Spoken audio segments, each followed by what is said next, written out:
Howdy everybody. So due to a recent request, we're going to do another video. This one about buying a truck, what to look for in a used truck. Now, we're trying not to make this video too long. We might have to make it multiple videos because I think it's a topic worth going into more detail. But generally, when you're going to go buy a new truck or you're going to go buy a used truck, it's similar to selling a truck, but in reverse. But as a buyer, the things that I would focus on is the maintenance of the truck. If you can get the maintenance records, that would be great. And a lot of times you can. All you got to do is ask for it. If they're not giving you the maintenance records, that might be a red flag. It depends on the reason why they're not giving you the maintenance records. Maybe you're buying it from a company, it's their policy, they don't give out company records. But if you're buying from an individual, like another owner operator, he should be happy to give you a copy of his maintenance records. So that's one thing I would ask for. I would want to know the accident history. Has the truck ever been in an accident? I want to see that documentation. Who did the repairs? Is it still under warranty? So like if a truck hit a deer, that's a very common accident. And a Freightliner did the repair, you're buying a Freightliner, the dealership did the repair, that's a nationwide warranty for 1 year. So you would want to know that.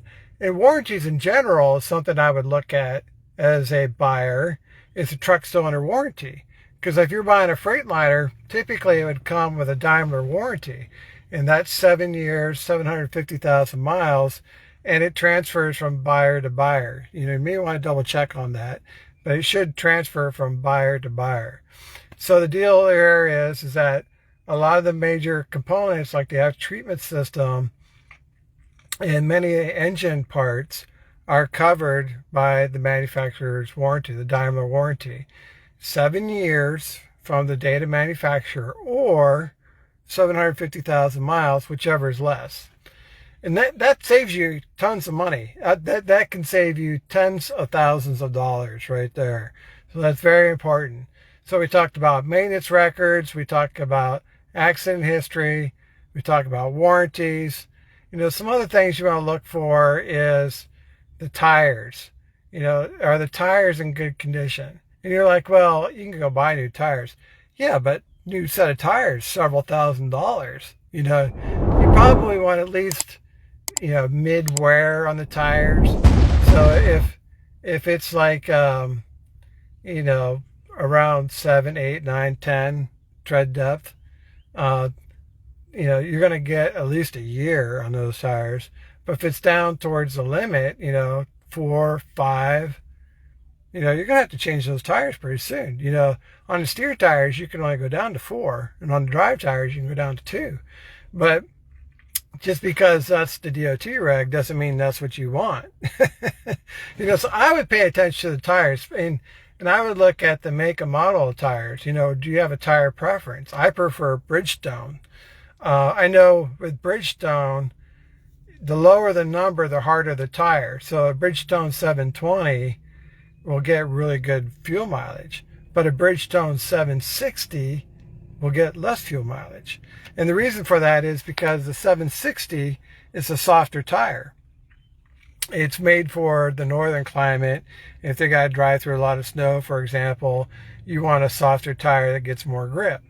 But if you're driving down south, you want a harder tire that's going to give you more mileage. So I would look at tires.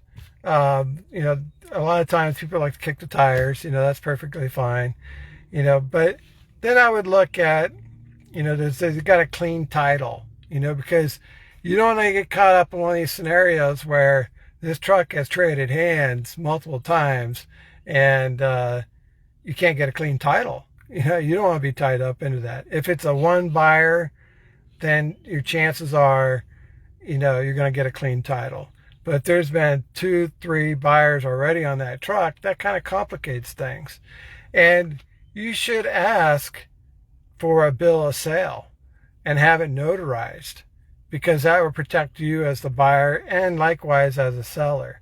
So every state will have their own version of a vehicle bill of sale. And you can find that online. I'm in Texas, so I just type in Google, Texas vehicle bill of sale. And you can get a generic form, and it'll say, write in the mileage, and it'll say, write in the seller's address, name and address, and the buyer's name and address. And, it'll be sold as is, so it's very clearly written that, the seller is selling you the truck as is, so that's very important because, after you buy the truck or after the truck is sold, you may find something that becomes an expensive repair and it may not be under warranty, and you go back towards the buyer or the seller and they're like, yeah, look, I sold it to you as is, so that protects you as the buyer and as the seller. And then you're going to sign it in front of the notary. So this becomes a legal document, so the concern is that as a buyer, you're spending 50 grand or more on a truck, and, you've already given a check, probably a cashier's check or a wire transfer, and you don't have a bill of sale. What's the problem with that is, well, let's say, for example, there's a claim on that truck. The person who sold you the truck wasn't completely honest, and there's a lien on that truck, and you've already given your money, but that truck still has a lien on it, so if you are going to hire a lawyer and try to get this settled through the court, the more documentation you have, the better. It's going to protect you. Like, look, as a buyer, I did everything I could. I even got a bill of sale. I have it notarized. Now, if you are going to buy a truck and the seller doesn't want to issue a bill of sale, that should be a red flag. That should tell you this guy has a problem with documentation. He doesn't want to sign in front of a notary. Why is that? Is he lazy, or does he have a criminal background, doesn't want a paper trail? So, as a buyer, you want to try to protect yourself because you got the money. I mean, you got your choice of trucks to buy from. You want to make sure that you're making a good purchasing decision. So I wouldn't buy a truck, for example. This would be one of my conditions. This is one of my walk away type deals. If there's no bill of sale, I don't care what the truck's being sold at, I won't buy it. So I'll go find something else. If the truck doesn't have a warranty, I'm not buying it. I'll go find another truck that has a warranty. If I got to put money into the truck to get it running, I'm not buying it. I'll go find another truck. I'm not going to buy tires for that truck.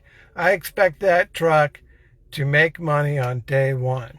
If not, then I'm not buying that truck. So I would say don't get in a hurry as a buyer. Don't get under pressure. And, sometimes, the sellers try to be your buddy. Just ignore that. You're not out there to make friends. You're out there to buy equipment. I don't care if they're friendly or not. Is it the right piece of equipment? Then they'll try to use pressure tactics and they say, well, I got another buyer, I need a decision right now. That should be a red flag. It's understandable you may have another buyer, but if he's pressuring you to make a decision that day, then walk away. That's not the truck for you. See, when I sell a truck, I qualify a buyer. And when I'm buying a truck, I'll qualify the seller and the truck. It's like you may find a perfect truck, but the guy who's selling it is someone you don't want to do business with. So you got to qualify the seller. Is he willing to give you a bill of sale that's notarized? Is he, got a warranty available for you? Something like that. Price is important, but it's oftentimes not the determining factor. You know, if he's asking too much, it's perfectly okay as a buyer to pinch. You know, it's a very common negotiating strategy.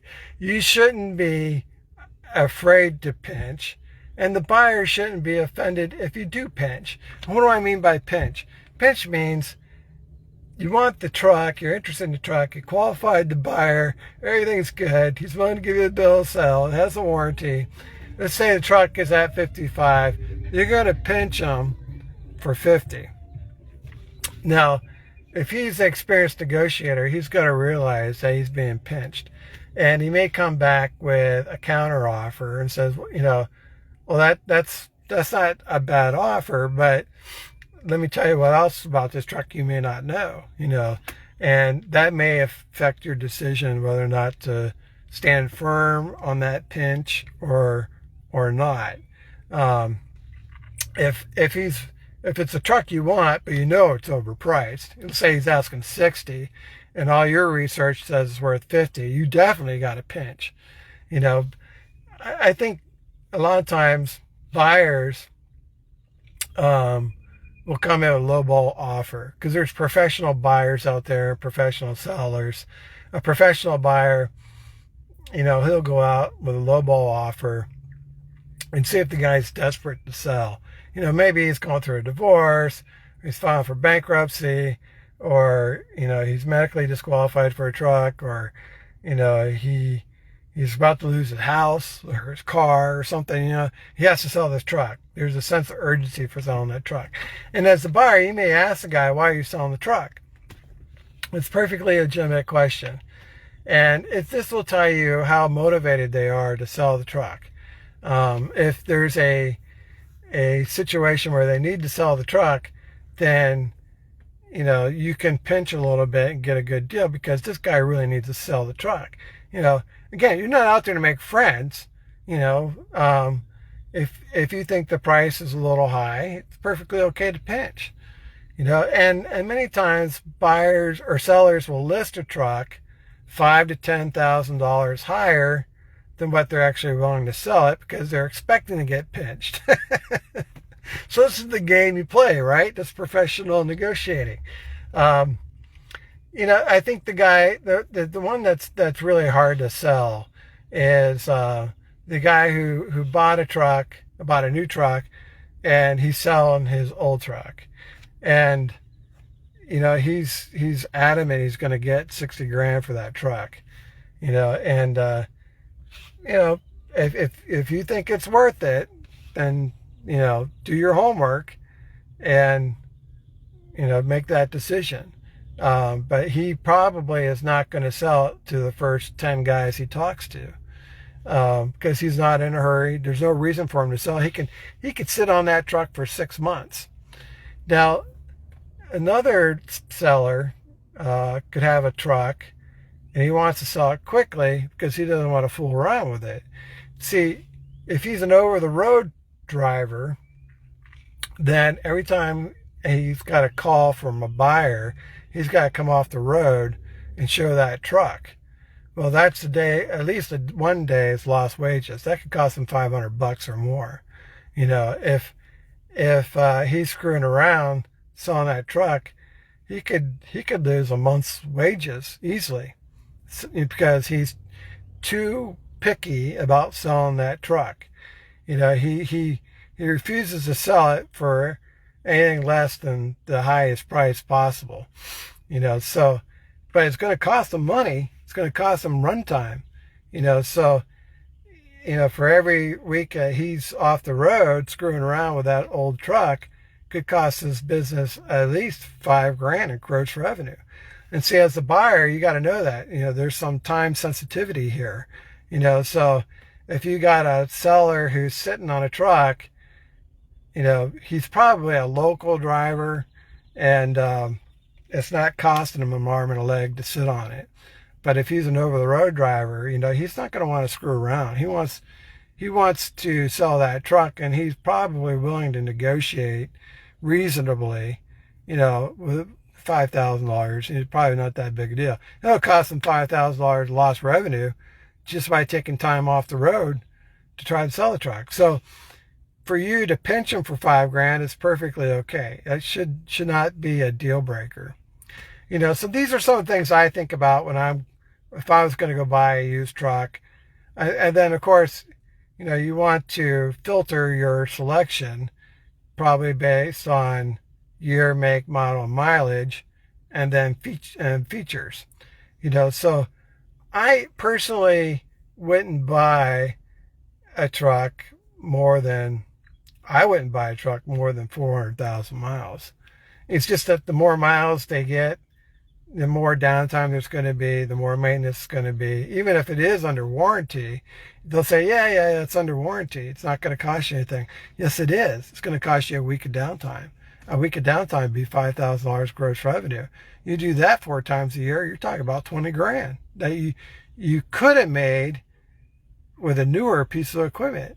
But because you decided to save a few dollars by buying an older piece of equipment, did you save any money?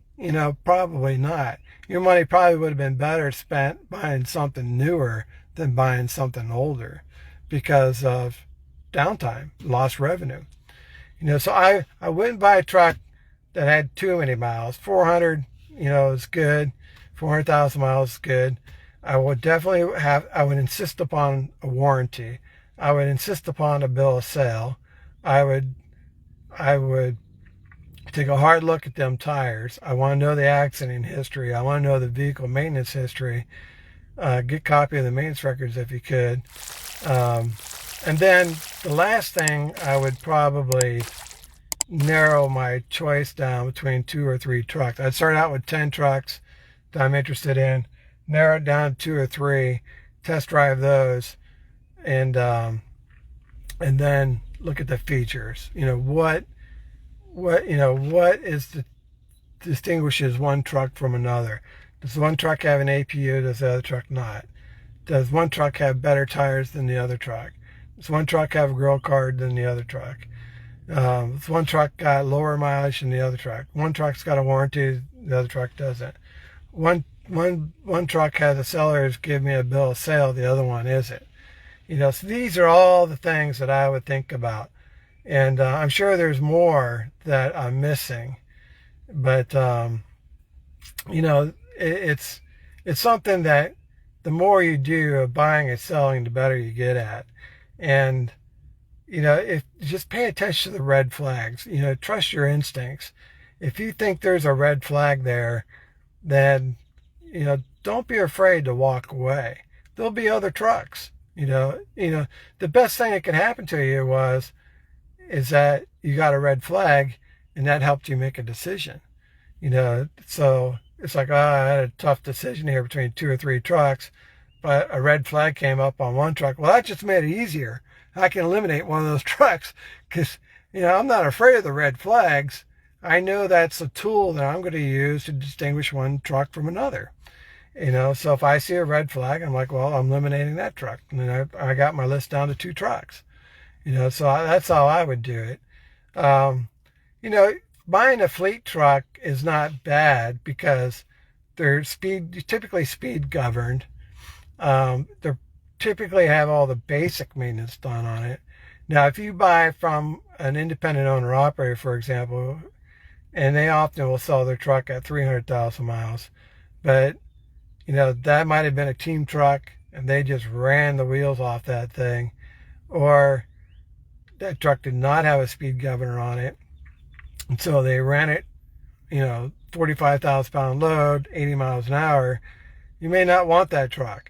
So you may want a company fleet truck that had a speed governor on it, 65 miles an hour or 68 miles an hour, because that engine hasn't been overworked. Prime is the slowest trucks out there, but they probably have the best trucks out there for fleet trucks because those engines aren't overworked.